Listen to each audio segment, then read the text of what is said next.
চলতি বছর শান্তিতে নোবেল জয়ী হলেন ভেনেজুয়েলার গণতন্ত্রকামী নেত্রী মারিয়া করিনা মাচাদো।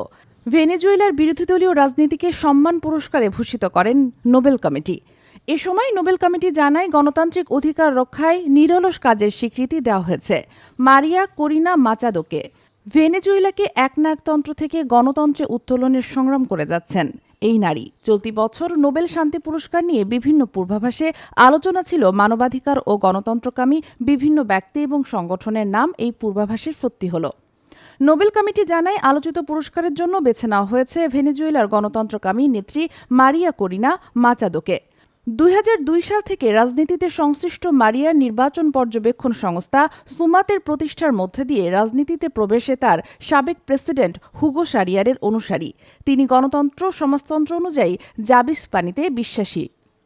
তবে সারেজের আরেক অনুসারী বর্তমান প্রেসিডেন্ট নিকোলাস মাদুরোর কঠোর সমালোচক। 2012 সালে ভেনেজুয়েলার নির্বাচনে প্রার্থী হন তিনি।